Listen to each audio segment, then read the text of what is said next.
इस वक्त बड़ी खबर से शुरुआत कर रहे हैं और बजरंग बली का मामला जो दरअसल कर्नाटक में चल रहा है। कर्नाटक विधानसभा चुनाव में बीजेपी वर्सेस कांग्रेस के बीच में जो लड़ाई है, इसको जरा सा बारीक से समझते हैं और समझते हैं कि इसके पीछे का खेल क्या है।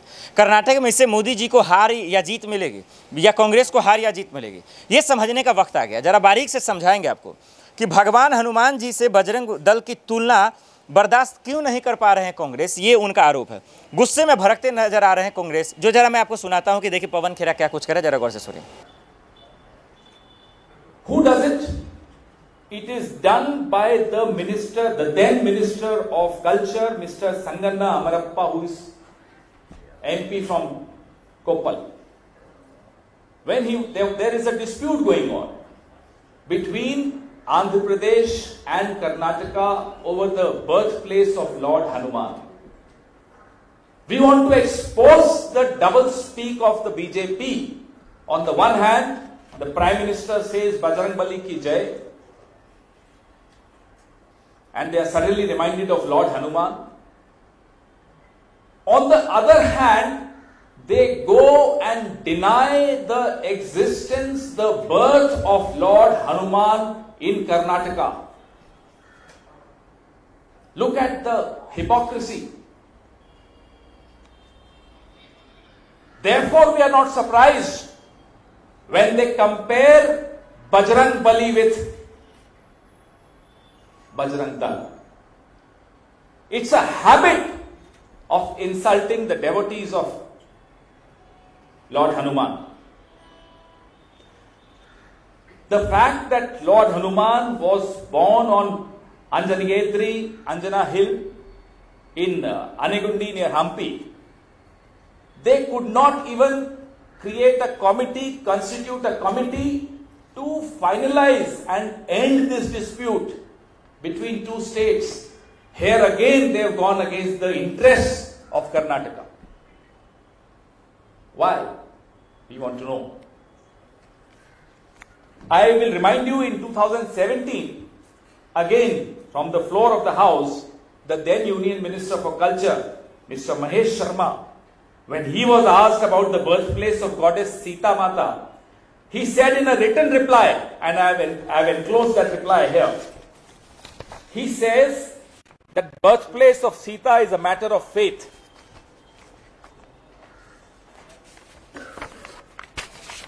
Here is the reply.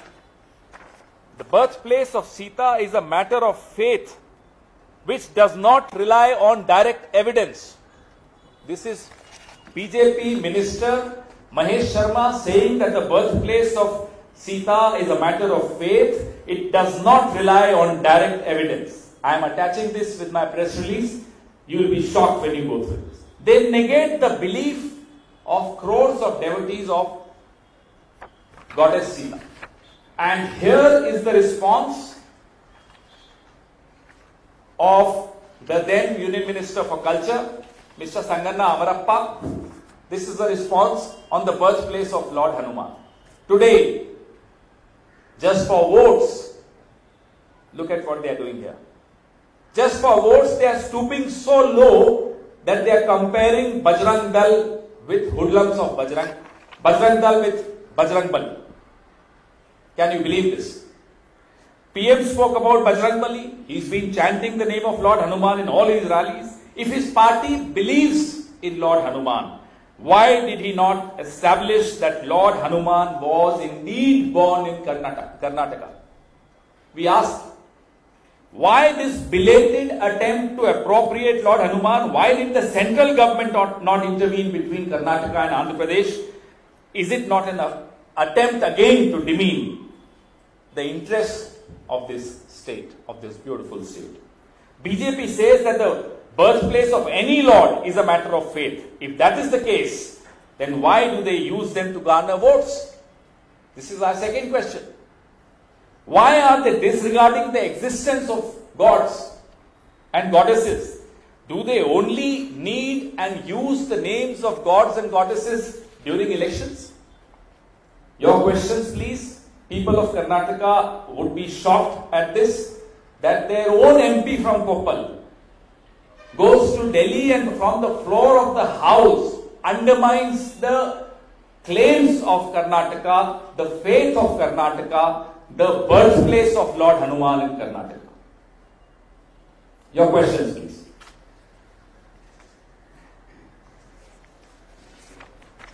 Sir, what do you think? What is necessary for BJP at this point of to make comments and telling people to chant the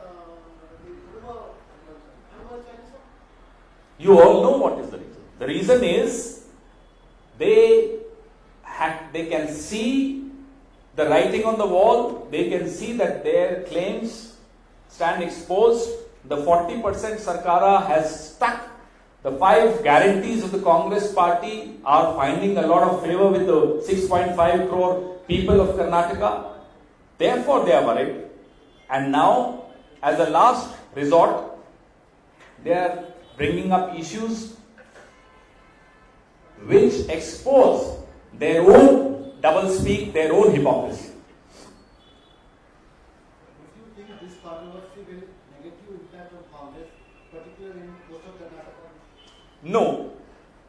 We've got some snap survey done in which people are only across the state, including coastal Karnataka, they are only talking about 40% commission, corruption of the BJP, distraction by the BJP from one issue to another, and the 5 guarantees. The recall of 5 guarantees is the maximum. We had a set of 4 questions.